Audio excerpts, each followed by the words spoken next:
Bueno, yo creo que después de tanto canto, ¿verdad que sí?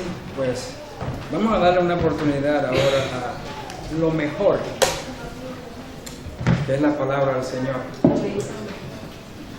No hay nada más importante que su palabra. Y en estos tiempos en los cuales vemos todas estas luces, vemos todas estas decoraciones, vemos todas estas cosas que ocurren durante esta época del año. Yo no sé, bueno, dependiendo del país donde usted haya nacido, dependiendo la cultura en la cual usted creció, pero yo recuerdo aquellos tiempos en los cuales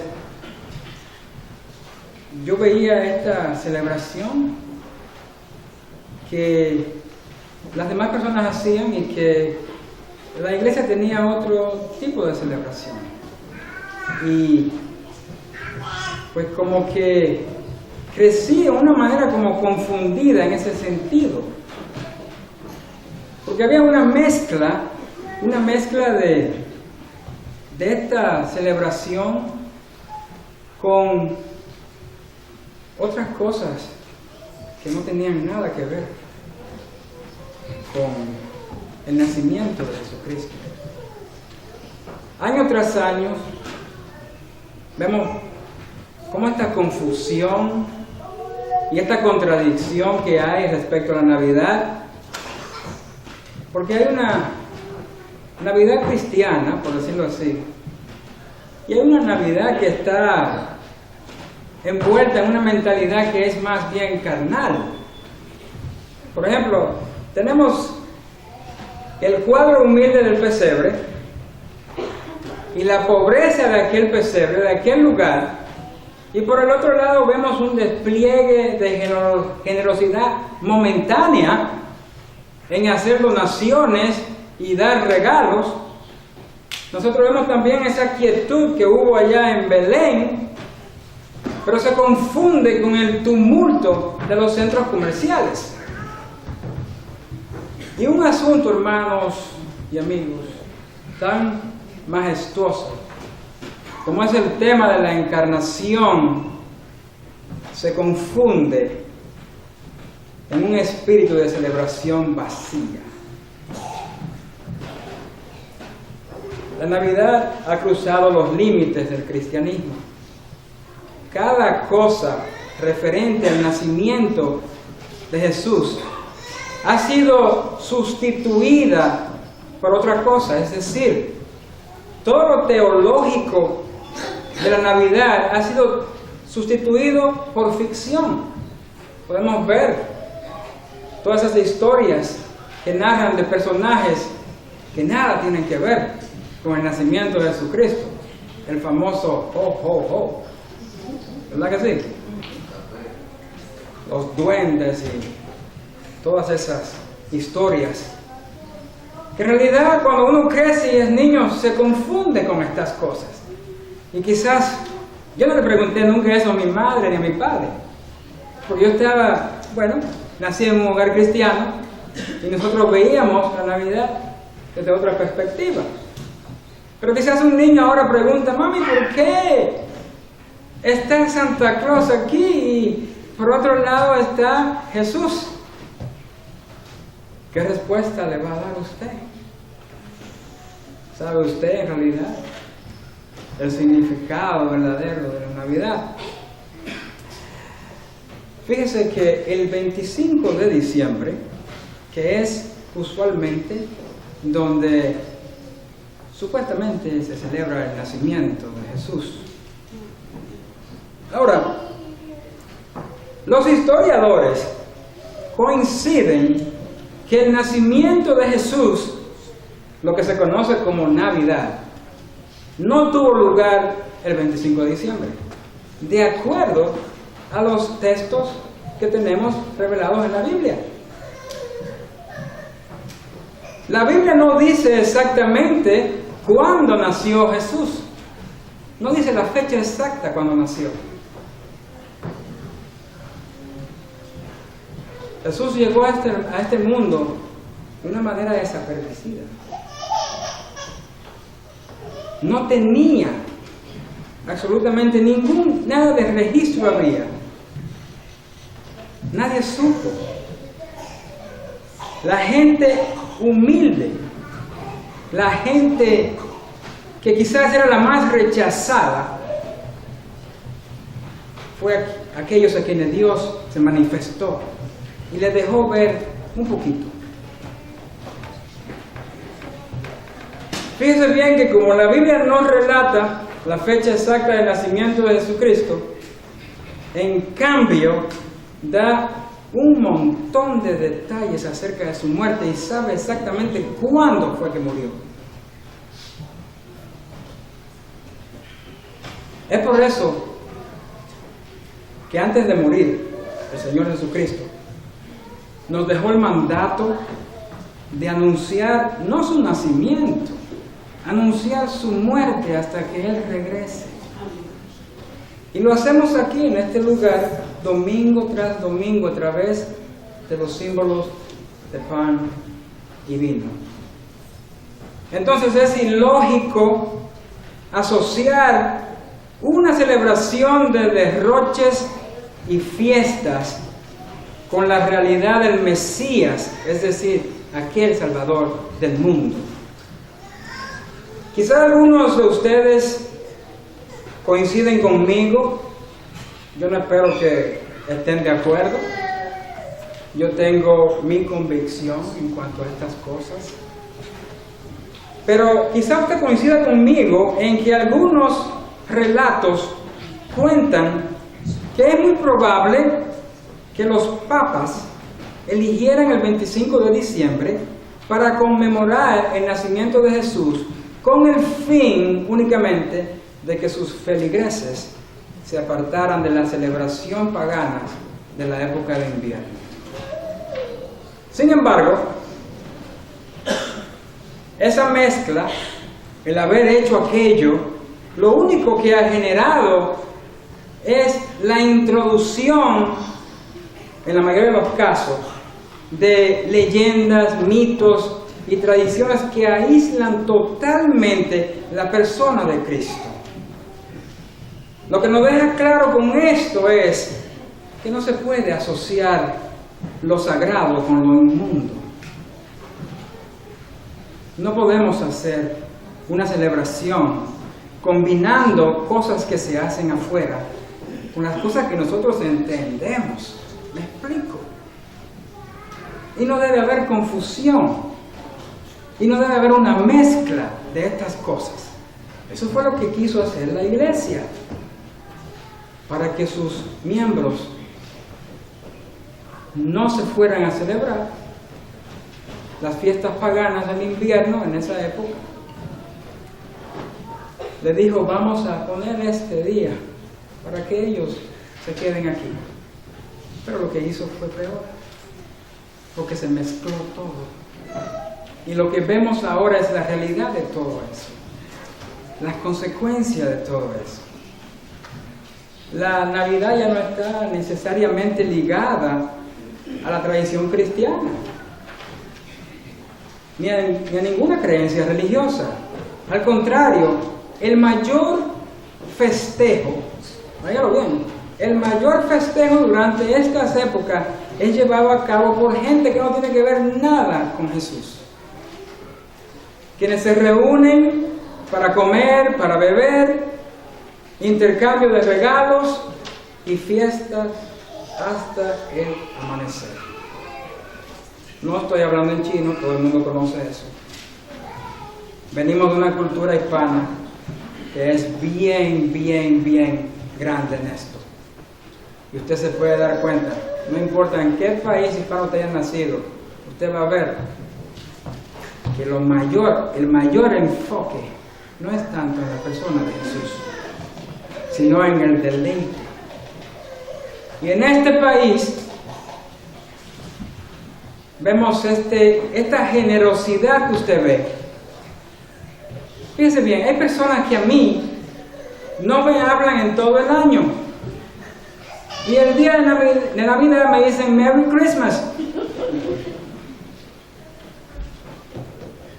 no me habla en todo el año. Y porque estamos en Navidad me dice feliz Navidad.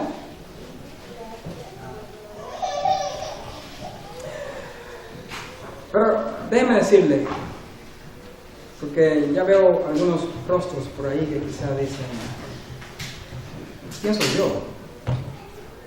Pero ahora nos quiere apagar este espíritu navideño, que es lo que en realidad está tratando de decirnos. Bueno, la intención mía no es esa. Si es que su pensamiento va por esa línea, yo no tengo problema con eso. Lo que yo quiero hacer, hermanos y amigos, es poner las cosas en su justo balance. Como dice la expresión popular, al pan, pan y al vino, vino. Para no equivocarnos sobre el significado genuino del nacimiento de Jesús. Le voy a invitar a que abra sus Biblias en el libro de Filipenses, en el capítulo 2. Vamos a ver esta historia de Navidad desde un enfoque diferente. Quizás podríamos verlo citando pasajes del Antiguo Testamento en cuanto a la profecía. Quizás podemos hacerlo citando algunos pasajes de los primeros evangelios y de algunos profetas. Pero fíjese que en estos versículos de Filipenses 2, versículos 5 y 11, está ahí el verdadero significado de la Navidad. No digo que otras lecturas no lo proyecten, pero aquí no se ve leyéndolo, pero está ahí. Lea conmigo Filipenses 2, del 5 al 11. Haya pues en vosotros este sentir que hubo también en Cristo Jesús, el cual siendo en forma de Dios, no estimó al ser igual a Dios como cosa a que aferrarse, sino que se despojó a sí mismo, tomando forma de siervo, hecho semejante a los hombres, y estando en la condición de hombre, se humilló a sí mismo, haciéndose obediente hasta la muerte, y muerte de cruz. Por lo cual Dios también le exaltó hasta lo sumo, y le dio un nombre que es sobre todo nombre, para que en el nombre de Jesús se doble toda rodilla de los que están en los cielos, y en la tierra, y debajo de la tierra, y toda lengua confiese que Jesucristo es el Señor, para gloria de Dios Padre. Es bastante claro que en estos versículos estamos hablando de aquel que es Dios. Y ese es el verdadero mensaje de la Navidad, que Jesucristo es Dios y Él es Señor.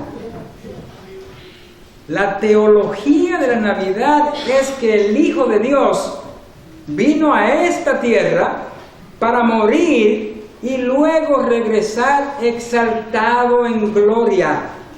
Es decir, eso fue lo que pasó en la historia desde la perspectiva divina. Dios dejó su gloria para venir a la tierra, pero su esencia innata, inmutable, inalterable, no dejó de ser. Él solamente dejó su gloria, pero no dejando de ser Dios, para habitar aquí en esta tierra. Su nombre era Emmanuel,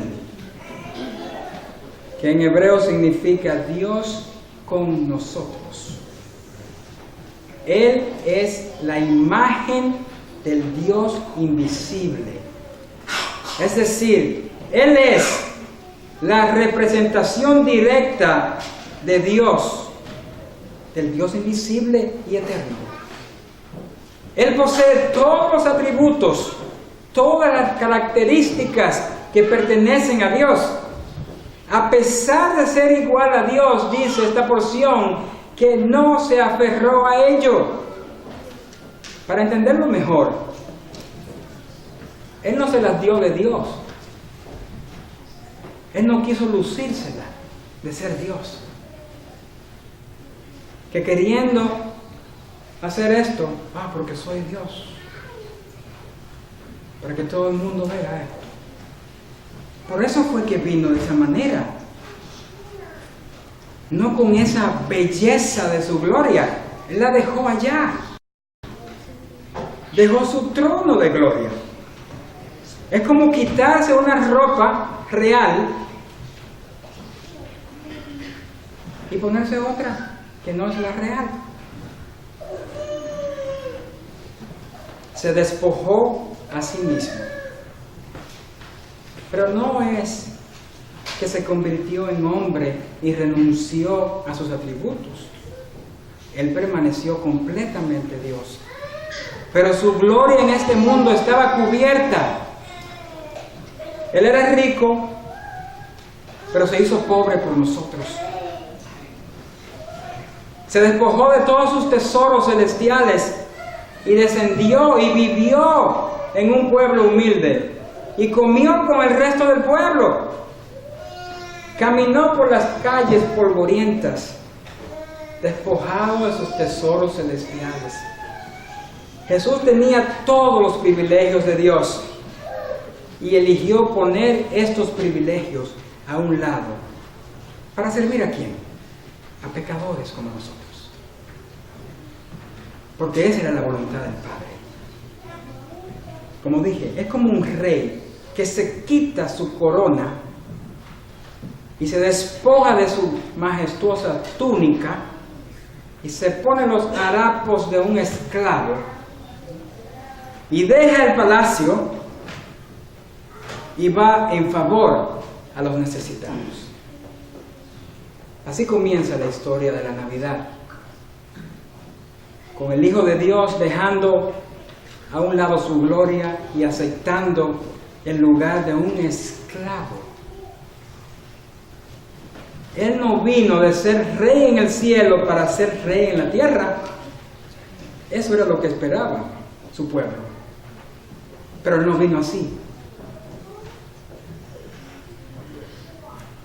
Literalmente, se convierte en esclavo de Dios y de los pecadores. No vino para ser servido, sino para servir. Él fue hecho semejanza a los hombres. Un hombre real, 100% humano y 100% Dios. Este es el misterio de la encarnación, que no es mitad Dios ni mitad hombre. No es Dios disfrazado de hombre, sino completamente Dios y completamente hombre. Jesús no caminó por el mundo. No sé si ustedes han visto esos dibujos con una aureola, ¿qué se dice? Sí, en su cabeza. Así lo pintaban. Así no fue que él vino. Su ropa se ensució. Sus pies también se ensuciaron. Él hablaba como nosotros. Actuó como nosotros. Tanto en características como en apariencia. Nadie sabía que Él era Dios al mirarlo. Si usted miraba a Jesús, usted no podía creer que era Dios. Porque era como nosotros. Igual a nosotros. Actúa como un hombre en todas sus características. Él experimentó las mismas cosas que experimentamos nosotros. Hambre, sed, dormía por la noche. En algún momento se cansó tanto que hasta se quedó dormido en un barco. ¿Se enojó alguna vez? Sí, se enojó. ¿Se sintió alguna vez afligido? Por supuesto que sí. ¿Alguna vez gritó, enojado? Sí. ¿Y esta? ¿Alguna vez lloró? Sí, lloró. Era un ser humano como nosotros. Se vestía como la gente se vestía, con sus sandalias en aquel tiempo, su manto, ropa interior. Era completamente humano. y así sería visto como humano. Pero la única diferencia que había en este ser humano es que él no tenía pecado. Era imposible que tuviera pecado. No dije ya que es 100% Dios, pero también 100% hombre. No había pecado en él. Nació en un establo tan insignificante. Fíjense que Belén es una de las aldeas que nadie ni siquiera le ponía caso. No sé, póngase a pensar en el lugar marginado donde usted quizás supo a su alrededor, que nadie ni siquiera visita y nadie se acuerda. No era la capital principal ahí, no, un lugar remoto, humilde. Ahí nació,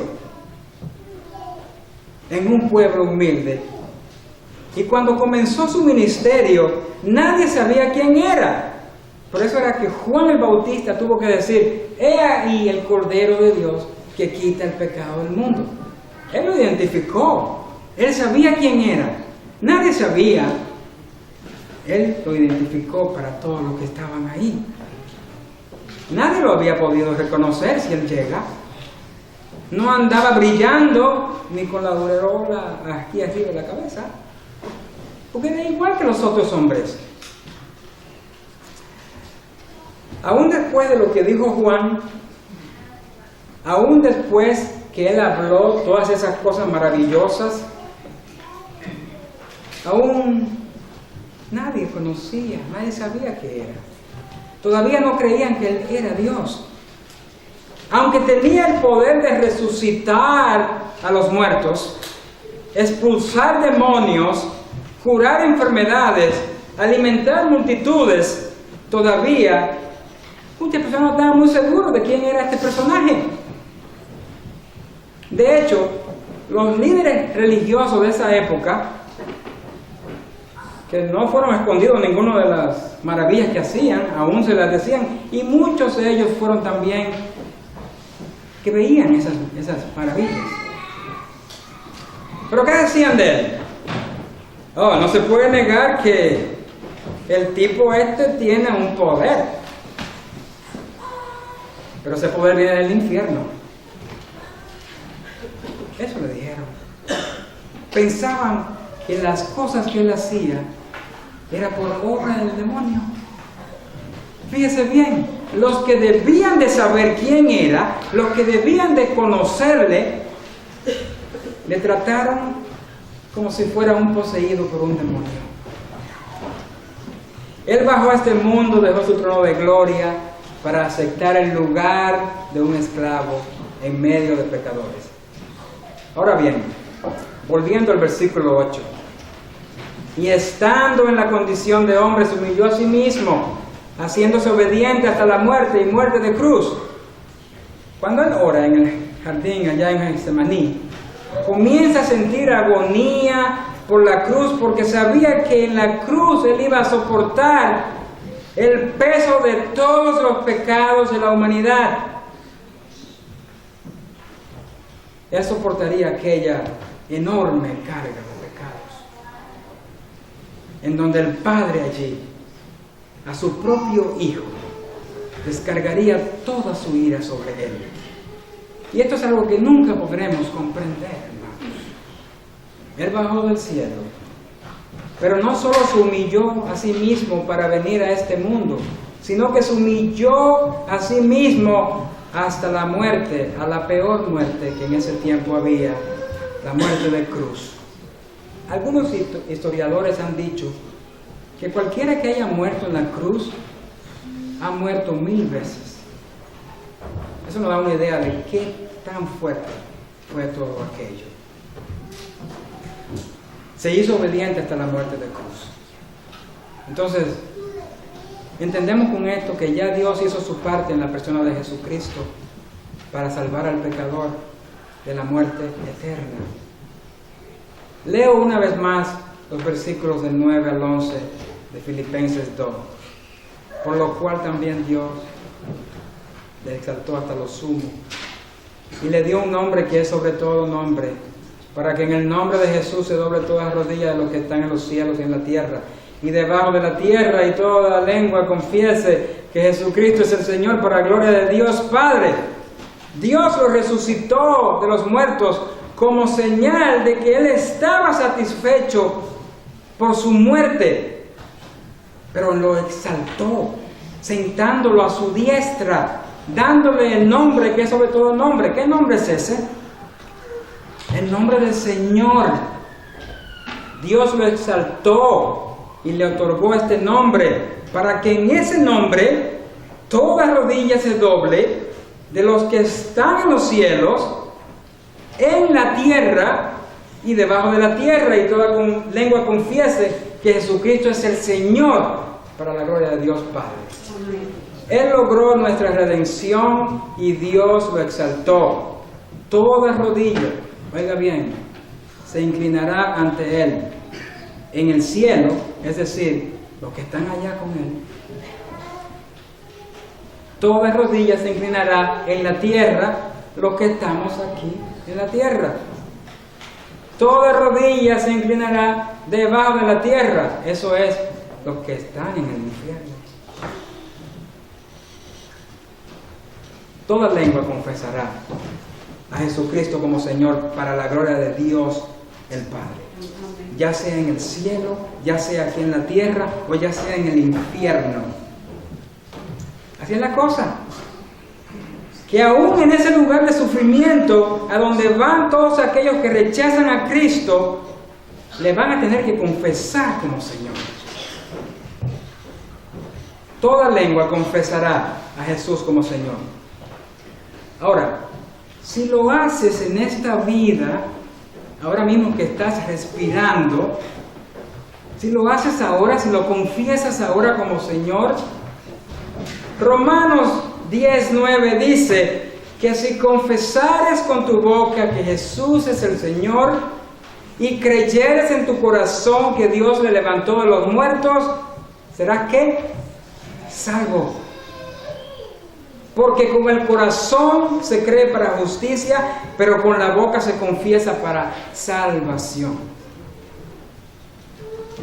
Salvos del infierno, salvos del pecado, salvos del juicio. ¿No te parece que es mejor que lo confieses ahora que estás aquí, que tener que confesarlo cuando vayas al infierno? Porque déjame decirte, no te va a servir de nada. Lo vas a tener que hacer, pero vas a quedarte en el mismo lugar. De Dios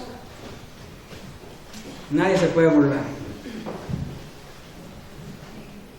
Si usted cree que usted va a pasar de esta vida y va a tener una segunda oportunidad después de ahí, déjeme decirle que la palabra de Dios dice que no hay purgatorio, no hay tal lugar.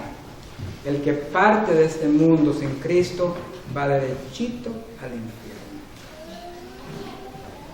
Entonces, ¿no sería bueno que confesaras a Jesús como Señor hoy? Lo vas a tener que hacer de todas formas, pero la mejor forma es hacerlo ahora. La mejor forma es hacerlo ahora. Él dejó su trono de gloria para ir a morir en una cruz por cada uno de nosotros. Confiésale hoy como tu Señor y recibe el regalo de salvación que Él te ofrece. Cierre sus ojos por un momento. Cierre sus ojos por un momento.